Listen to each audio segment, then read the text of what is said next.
Breachside Broadcast, the best voxcasting, either side of the breach.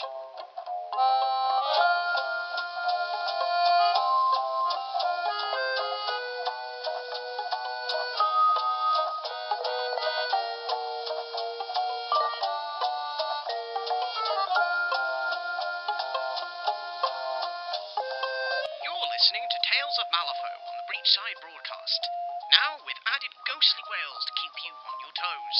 I am the person whose name is spelt out in your morning Groddola cereal, floating delightfully in the off-putting milk. It is your friendly announcer. It is molting season for our Breachside cows, so be sure to check your bowls for unexpected fangs. Here's an idea. Why not collect them up, and when you have enough, throw them against a wall with your friends. Whoever's bovine denture lands closest to the wall wins. For an extra challenge, why not try this wholesome street game in any number of exciting locales in Malifaux? You could try it in the quarantine zone whilst avoiding rabid hordes of the undying. Add a sideboard of frostbitten fingers into the activity by taking proceedings to the cliffs around the Temple of December. If these are too far afield for you, you could always play chicken by having a game outside of your house after curfew. Save that for later though, stay put. Our story today is the Malifaux Orphanage for Sick Children.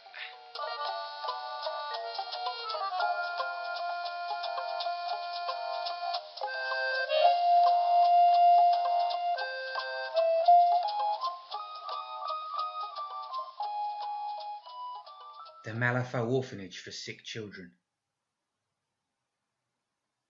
Saturday, October 12th. It writhed and squirmed like a mess of wriggling worms in a flower pot. Blue, glowing worms all struggling to escape. The other kids were afraid of it. Everyone was crying, and little Bess peed herself. Back at the start of the journey, everyone squealed and held their noses whenever someone couldn't hold it anymore and had to go onto the cold iron floor of the train car. But by the time we got to the breach, it had happened enough times that everything stank already, and everyone was much too afraid of the glowing portal to take much notice. The others are all scaredy cats. The breach was beautiful. I could see it in the distance through the window for a long while as we got closer and closer. Then the tracks turned, and we started heading straight for it. Now I can hear its crackling growing louder and louder. I can hear it over the crying and screaming of the other kids. It feels like when there's a real bad thunderstorm coming. Sometimes you can just feel it coming, you know. Joshua says it's a prison train that we're on. One of the ones they use to take away all the criminals. He says he's seen this exact train going into the tunnel that leads to Gorham County Jail and come out again loaded with prisoners. He says he's seen them reaching out between the bars, like they're trying to grab hold of all the sunshine and freedom they can. His dad told him that the criminals were being taken away to Malifaux to get what was coming to them. But these other children don't seem like criminals. They seem like stupid, scared little orphans.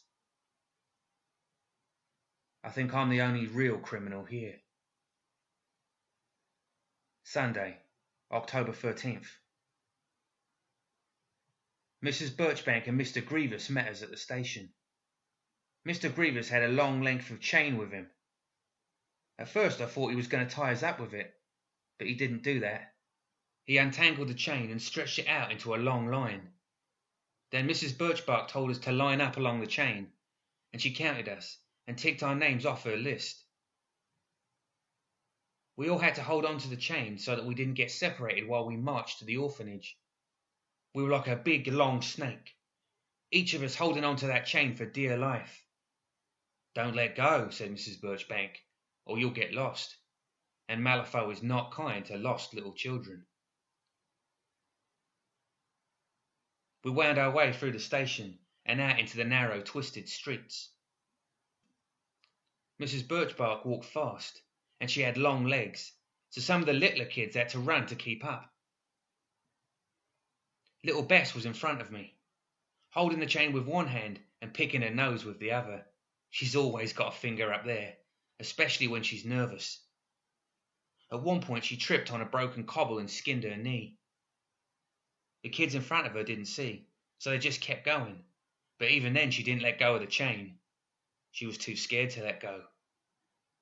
She didn't want to get lost and swallowed up by the city, so she got dragged along a little way before she found her feet again. After that she began to cry, and kept crying for most of the way to the orphanage, even though Mr. Grievous shouted at her to shut up. You could see why they needed the chain. The streets were all a hustle and bustle, with odd-looking folk hurrying this way and that. If we hadn't been holding on to that chain, it would have been easy as anything to get separated in the crowds. But we reached the orphanage eventually, without anyone getting lost. Malifaux Orphanage for Sick Children is a big wooden building. Everything's a bit crooked, and it's full of creaky boards and broken windows that let in the cold air. We all have to sleep on dusty mattresses on the floor of a big drafty dormitory. I don't know why we're here. Only a few of us are sick, but in a place like this, it shouldn't be long until we all catch something. There are some scratchy blankets that are full of bugs, and Joshua caught a millipede that he keeps in an old jar. Sometimes he takes it out to scare the girls. He thinks he's tough, but he doesn't know what tough is. I don't think he's ever done anything really bad. Not like me. I think we should build a fire to keep warm, but the other kids are all too scared to try something like that. Don't be stupid, Iggy, said Joshua. You'll burn the whole place down. I want to punch him when he calls me stupid, but then the shaking comes back, and I can hardly control my muscles, let alone throw a punch. My hands feel like they're on fire. I found a loose board where I'm going to hide this journal so it doesn't get stolen. Now, if only Bess would stop crying, I could get some sleep. I wish she'd stop picking her nose too. It's disgusting. I'll write again tomorrow. Tuesday, October 15th. Dr. Lorcas came today to give us our shots. Mrs. Birchbark made us all wait outside the infirmary door, and Dr. Lorcas called us in one at a time. Joshua was the first to go in, and he came out crying, clutching his arm. Everyone thinks Joshua is a tough kid, so after that they were all scared. Bess was crying before she even went in, of course. One by one, each of us went into the office, and each kid came out, bawling their eyes out. What a bunch of wimps. When it was my turn, I tried to look bored to show I wasn't scared. Dr. Lorcas was sitting there wearing a long grey coat. He's an odd-looking fellow. He wears a crazy monocle over one eye, with wires and tubes sticking out of it. His other eye seems to bulge from his head like he's got no eyelids. He held a strange thing in his hand. It was a long, sharp needle with a glass ball at one end, full of some sort of nasty-looking black liquid. It reminded me of the body of a spider, all bulbous and full of venom. Now, son, said Dr. Lorcas, even though I'm not his son. This might hurt a little bit, but it will keep you from getting sick, so be good and don't move. Mr. Grievous was there too. He grabbed my arm and held me still while Dr. Lorcas jabbed me with the needle. It was true. It did hurt, but I didn't cry. I'm tougher than Joshua. I'm the toughest kid here, and I want everyone to know it. So I came out dried-eyed and grinning, and Dr. Lorcas said what a good boy I was. What does he know? Everyone is feeling sick tonight, and we're all having bad dreams. I keep being woken up by kids screaming in fear. Even I had a bad dream earlier tonight. That's why I'm writing this now. I didn't want to forget it. I dreamed that I was walking in a tunnel underground, when suddenly something grabbed me from behind. A dark thing made out of shadows and smoke. I fought to escape, but I wasn't strong enough. Then I saw a huge rat crawling towards me. He had big red eyes and huge fangs that dripped with black poison. It moved slowly, but there was nothing I could do to get away. It bit me in the arm, right at the place where Dr. Lorcas gave me that jab. And when I woke up, that spot was burning and stinging like anything. Thursday, October 17th. They keep us locked up in the orphanage like criminals. We're never allowed to go out. Every day, Mr. Grievous takes us down to the workshop, where we spend all day making tiny parts for clockwork machines. I guess Mr. Grievous' hands are too big and clumsy to do the jobs himself, and that's why he needs little kids to do them. I bet that's why he runs an orphanage in the first place. None of us know what we're making in the workshop. We each just do our own little job over and over again, all day, every day. When the contraption gets to the end of the line, it looks a bit like a pocket watch, but it doesn't have a face or any hands, just a lot of tiny machinery inside a brass case. Gord is last in line. It's his job to pack the machines in wooden boxes, with sawdust to cushion them. We make hundreds of these things every day. Mr. Grievous says they're parts that go inside much larger machines. He says that there's something called the M&S Union, and they pay good money for these things. But us kids never get any of the money. He never pays us for our work in the basement. He says we should be thankful to get food and shelter and medicine. The food is slop, and a fat lot of good the medicine does. Some of the kids are getting sicker and sicker. Simon has a high fever and can't stop vomiting. It stinks in the dormitory. Tobias went to tell Mrs. Birchbark about it, but she just told him to mind his own business. Saturday, November 3rd. They took Simon away today. He was pale as a ghost and too weak to stand. Mr. Grievous had to carry him out. Nobody knows where they took him, but we know he's somewhere in the orphanage, because sometimes, when it's quiet, we can hear him wailing and groaning. Joshua told Bess it was Simon's ghost just to scare her. The sounds echo out the grate in the dormitory wall. It must open onto the chimney, because sometimes smoke comes out of that grate and sometimes a weak heat. At first we took it in turns sleeping in front of the grate, but when my turn was over, I didn't give up the spot and nobody tried to make me. I don't like the cold, and they're all too scared to challenge me. It's getting colder and colder in the house, but no one wants to take Simon's blankets in case they contain whatever illness is killing him. Plus they're all covered in puke. Mikey is showing signs of the sickness too. He has big black spots on his arm where he took the needle. Some of the kids are saying that those shots that Dr. Lorcas gave us caused the sickness. But Benjamin says shots are supposed to prevent sickness. Benjamin is pretty smart. He's done more school than most of us and tends to know what he's talking about. Wednesday, November 14th. I'm in big trouble. I haven't got long to write.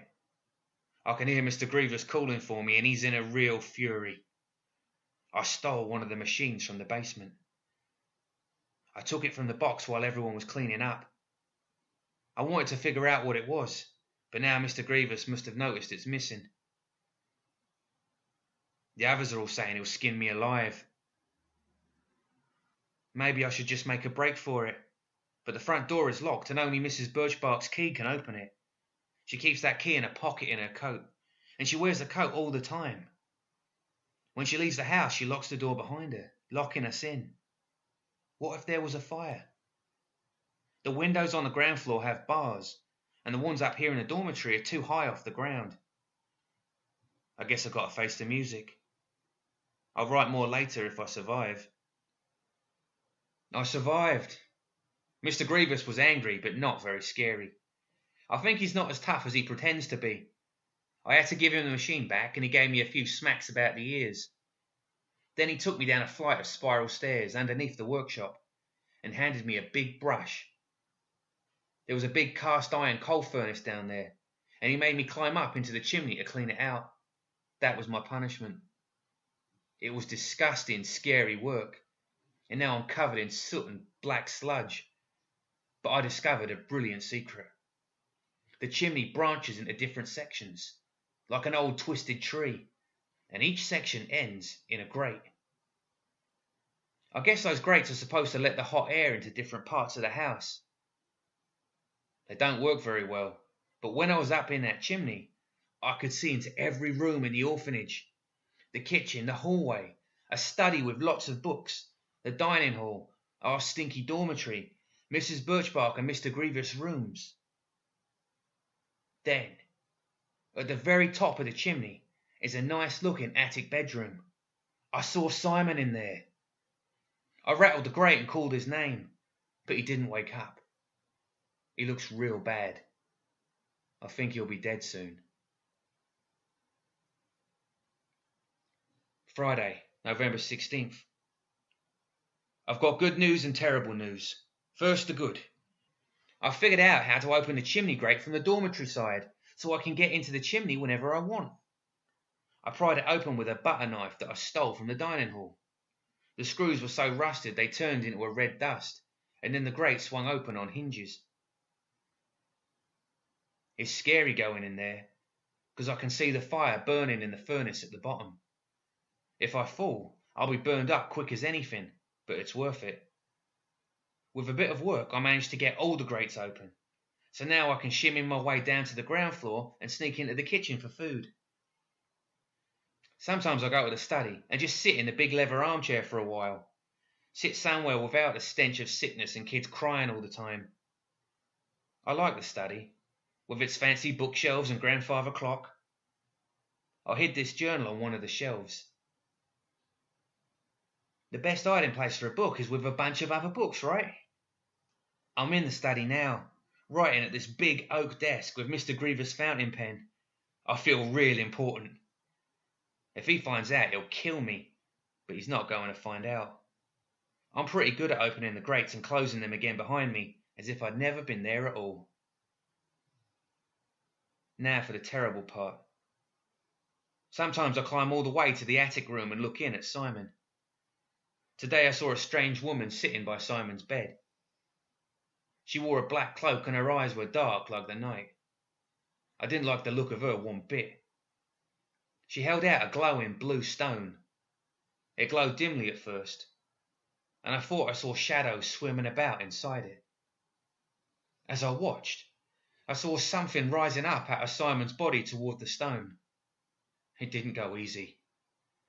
It looked like it was being dragged out of him, that flickering ghostly thing.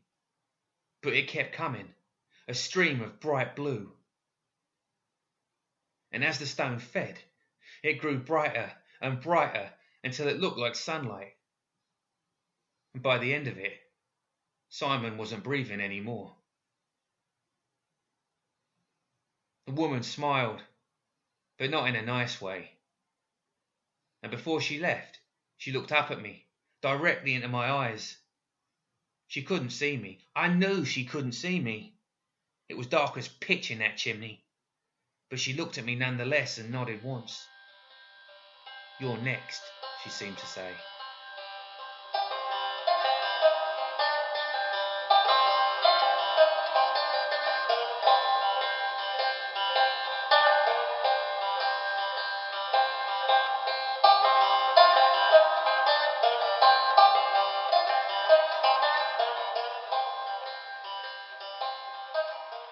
We'll be returning to the Malifaux Orphanage for sick children in just a moment's time. Yup, that's right. The sign of a real man. Not the width of your muscles or the girth of your voice. You know what I'm talking about. That's it. A good hearty beard. Nothing, not a single thing says you're ready to seize the day as much as a chin of facial fuzz. Let's face it, gentlemen. From time to time, you need to keep your pride and joy safe. Nobody wants to face the prospect of a night at the saloon after toiling at the coalface with a speck of soot on their beard. We've got your back. Break open a bottle of William McGucket's Beard Tonic. Chuck a dash on your hands, work it into a deep lather, and apply it to your soon-to-become well-groomed self. Every hair back in place and smelling like a solid haymaker to the chops. Now get back to work painting the town red, you rascal. Made with 89% real celurid oil, also suitable for use by bearded ladies. From the latest in male grooming products to part 2 of the Malifaux Orphanage for Sick Children.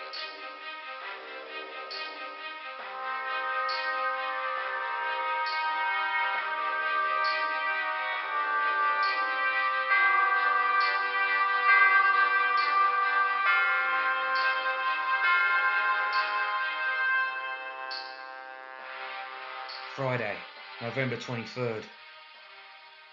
Things are getting scary here. Mikey and Daphne have both been taken to the room in the attic. I know because I've seen them there. With my face to the grate, I called out to them, which scared them after death. But Daphne recognised my voice and tiptoed up to the grate. "How did you get in there?" she said. But I told her it was top secret. Then I told her about the woman with the glowing stone that had sucked away Simon's life. "You're just trying to scare us," said Daphne. But I think she knew I was telling the truth. "I'm going to try to help you," I told her. "I'm going to get us all out of here. Now I've just got to figure out how to do that." Monday, November 26th. I saw that lady again today. While Mr. Grievous was leading us down to the workshop, the lady in black was waiting in the hall. "Oh, are these our young chargers?" she said when she saw us. Mr. Grievous made us all stand in a line while the woman inspected us. "Very pleased to meet you all," she said, sounding nice, but I knew she was faking. "Miss Dora is our benefactor," said Mr. Grievous. "Without her, you'd all be out on the streets." "Indeed," said the lady. "But we're not going to let anything like that happen, are we, Mr. Grievous? Children like you are simply too precious. You may not realise it, but inside each one of you lies great potential, just waiting to be released. Don't forget that." This made me very angry. She thinks we're stupid. She thinks we don't know what she's talking about, but I know. She was probably going up right then and there to suck the life out of Mikey and Daphne with her evil stone. I could feel my hands burning, like they were about to catch fire.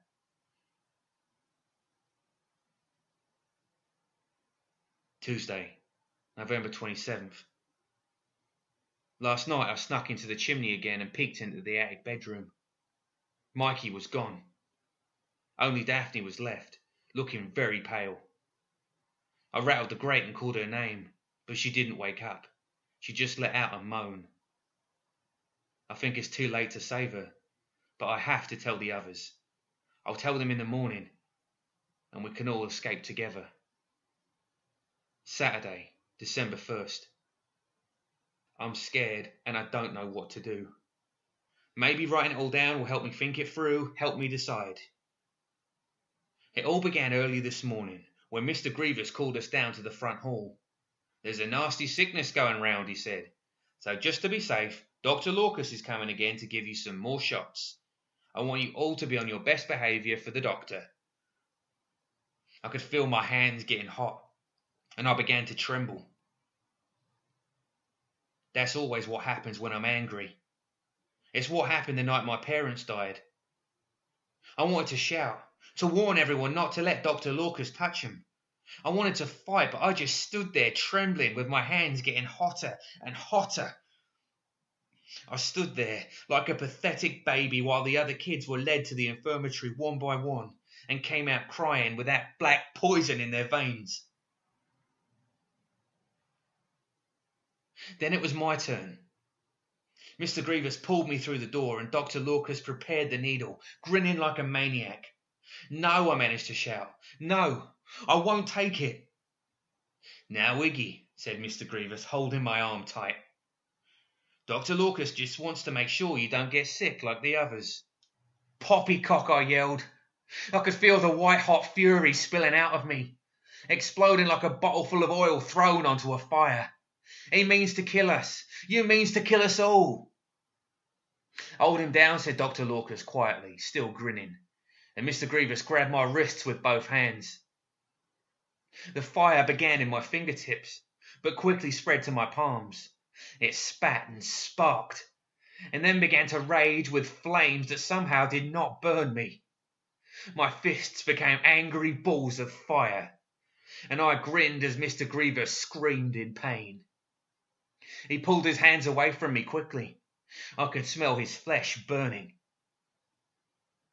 What the devil? Cried Dr. Lorcas. He was scared, and I reached for his face. I felt his monocle cracking with the sudden heat, his flesh melt away at my touch. Something very heavy hit me in the side. The last thing I remember was Mrs. Birchbark holding the heavy marble statue from the hall. After that, nothing for a long time. When I woke, I couldn't move. It was dark, and I wondered if Mrs. Birchbark had broken my spine and left me paralysed. But then I felt metal cuffs around my wrists and ankles. Mrs. Birchbark says you tried to kill Dr. Lorcas, came a voice from the darkness. Is it true? Who is that? I asked. Where am I?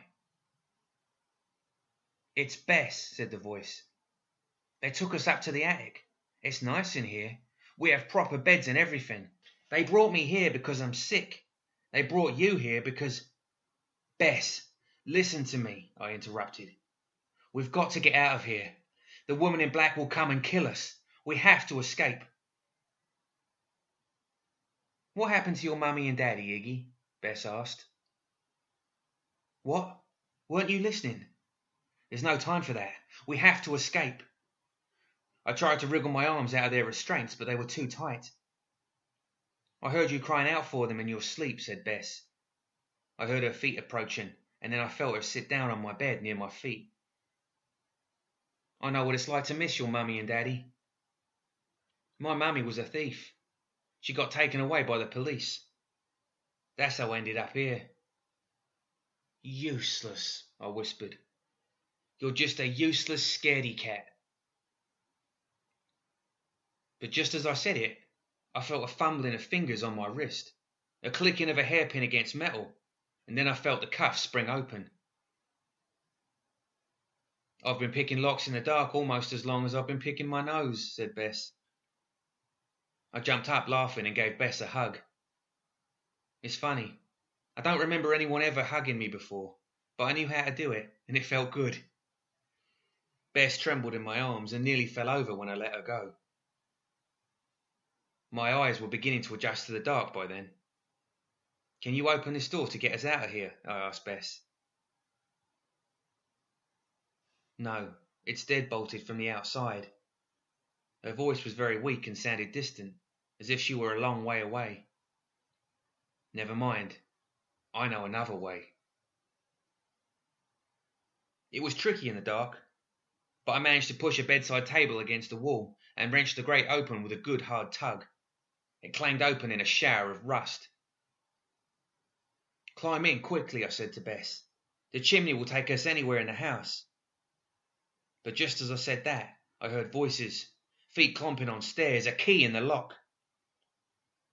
I thought about that moment a lot.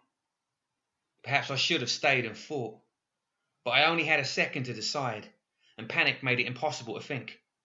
I scrambled into the chimney and closed the grate behind me, just as Mr. Grievous burst into the room. He held a lantern, and I was blinded by the sudden light. What was that noise? He demanded. Then, looking shocked and furious, he said, Where's Iggy? How the dickens did he escape? Safe in the darkness of the chimney, I smiled to myself. But then I saw Bess clearly for the first time, and horror filled me. Until now, she'd just been a shadow in the darkness. But Mr. Grievous' lantern revealed a terrible sight. Her eyes and cheeks were sunken in, and her flesh was covered in dark, black splotches. The sickness was getting her. "Bess, what happened to Iggy?" said Mr. Grievous. But just at that moment she collapsed onto the floor. "Mrs. Birchbark," yelled Mr. Grievous. "Run and get Miss Dora. This one's on her last legs. She'll pay double for a nice young one like this." I hurried down the chimney and burst into the dormitory where the other kids were sleeping. I woke them all up, babbling in panic. I pleaded with them, and I threatened them, and I tried to talk sense into them, but they wouldn't listen. Joshua told me to stop scaring everyone. And then I felt the rage begin to kindle inside me, and the shaking began. My hands got hot again. I thought about burning Joshua until he screamed, but I knew that wouldn't help. It would only turn the other kids against me. So I climbed back into the chimney and came down here to the study. I'm sitting here now, with the big grandfather clock ticking away, trying to calm down. And I don't know what to do. I have to do something. I have to save Bess. But how? Or should I just escape? But I don't know how to do that either. Wednesday, December 11th. I have a lot to write. I can't believe this book survived the fire. I found it under a pile of charred wood that might have once been the grandfather clock. I don't know why I came back here to the ruins. Maybe to find this book and to write this entry. Here's what happened that day. I climbed back up the chimney and I waited. The woman in black entered the room alone. I could hear Mr. Grievous and Mrs. Birchbark banging about the house, waking the other kids, trying to figure out where I'd gone. Joshua probably told on me, like the coward he is. Well, never mind about him. He got what he deserved. Bess was asleep, but her eyelids were flickering. The woman in black put a hand on Bess's forehead and pulled the eyelids open to check her pupils. She smiled her hideous smile and pulled out another one of those glowing stones from a pocket of her coat. "Not long now, my pretty," she hissed. I wasn't sure whether she was talking to Bess or to the stone. The shaking had stopped by then. All I could feel was the fire in my hands and the smouldering anger in my heart. I kicked the grate right off its hinges and leapt into the room with a scream. My fists were fireballs, and I hurled myself at the woman, reaching for her flesh, wanting to smell her burn. But before I could reach her, she looked at me. She didn't touch me. She didn't even raise her hands to defend herself.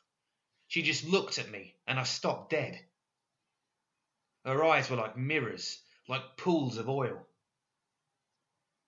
I saw myself there, in her dark, glistening eyes, and I felt myself plunge into them, as if I were falling into deep, deep water.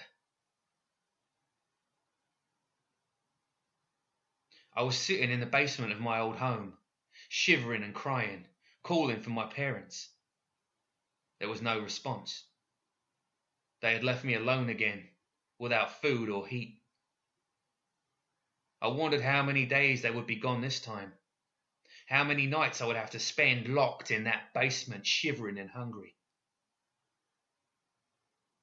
I found the matches and old newspapers in a cupboard.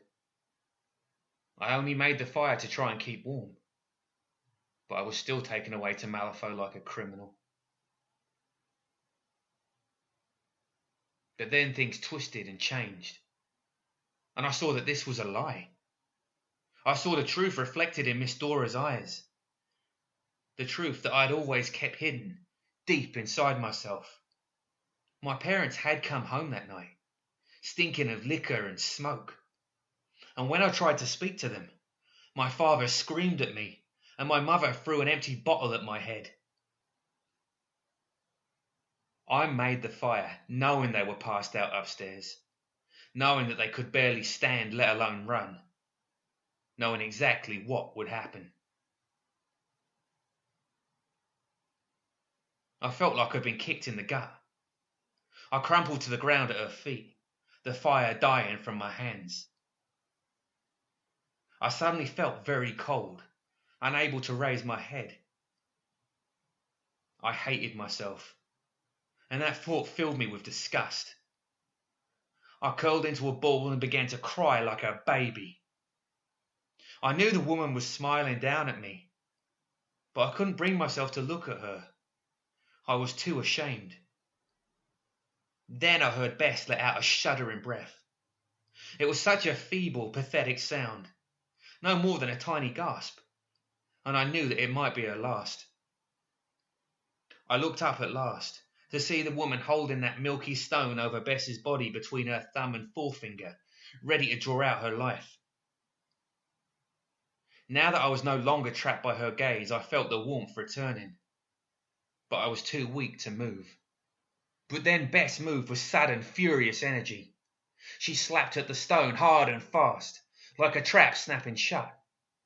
The woman gave a screech of shock, and as the stone flew from her hand, it arced across the room and landed with a crack and a tink on the uneven floorboards and rolled underneath the bedside dresser, coming to rest against the wainscoting. I saw a glimmer of a smile on Bess's lips. And then I saw that glimmer die, and I knew that it was over. The rage returned, fiercer and hotter than ever before. The fire blazed in my hands again, and I leapt at the woman, reaching for her eyes. She recovered quickly from her surprise, raising a boot to kick me in the chest, but I've been in too many schoolyard fights to fall for that. At the last moment I ducked and went for her legs instead, throwing my whole weight at them. She was already off balance from the kick, and her knees crumpled beneath her.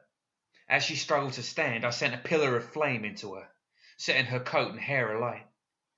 She screamed again and opened her eyes wide, wide, wide. They were like the twin mouths of some grotesque beast roaring at me. I knew they would devour me if I looked into them, but I found myself unable to resist. I stared at my reflection, and I saw a scared, angry child laughing and crying as my family burned. And as her gaze forced its way into me, it unearthed another detail of that night that I'd always kept hidden. It wasn't just my parents who died in that burning house. My little sister was there as well. My innocent sister.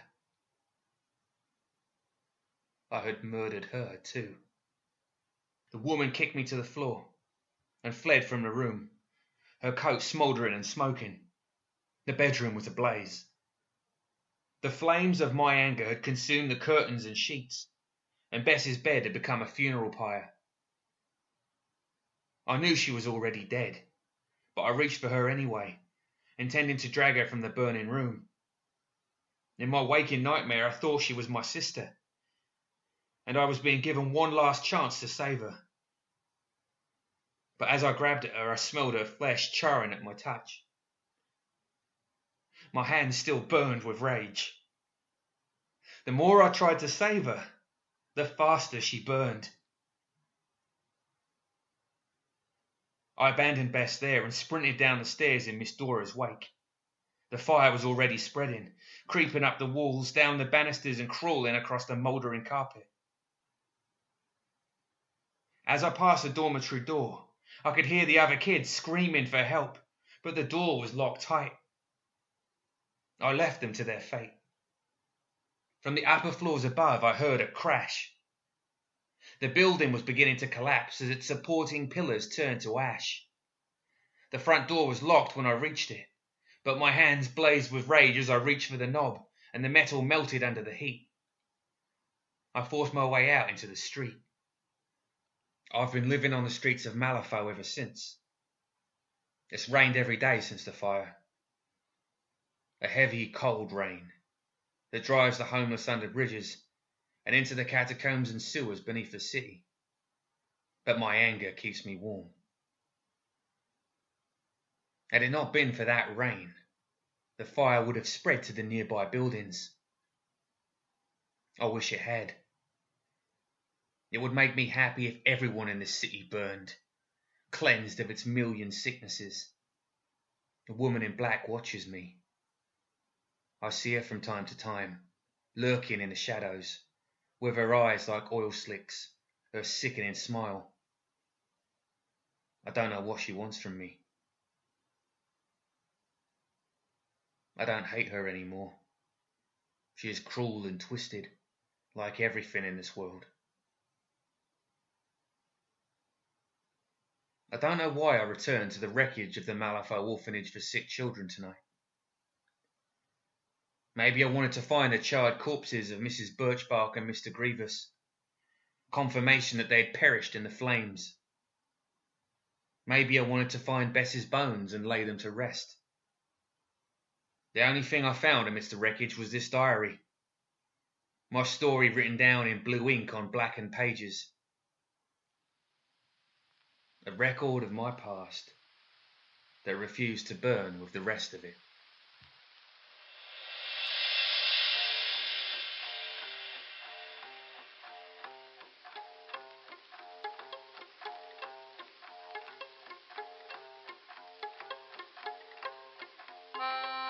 That's it. We're done. Leave. Go home. You don't listen to this bit anyway, but you will. And trust me, dear listener, you will listen. Due to budget cuts, the Malifaux Tatler is trying to find new ways to deliver a top-notch, non-biased news service to the public.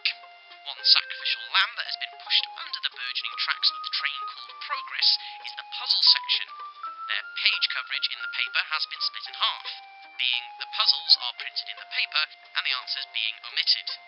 As inventive as they are totally redundant, not that I am the type of person to carry a grudge, the editors have passed a few of the answers to yesterday's crossword onto myself to read out. The clue for 2 across is tall building, 5 letters. The answer is the word tower. 15 down's hint is what gnaws at you as you try to fall asleep at night but fail. There is no character limit, rather just scroll down what you feel when this next happens to you. Finally, 212 down's clue is oblivion. Aptly, this should be left completely blank. Stay tuned next for the solution to the junior jumble. To simulate the frustration of trying to read the answers upside down, we will be playing the answers back to front. Have fun, everyone, and remember, bad things happen.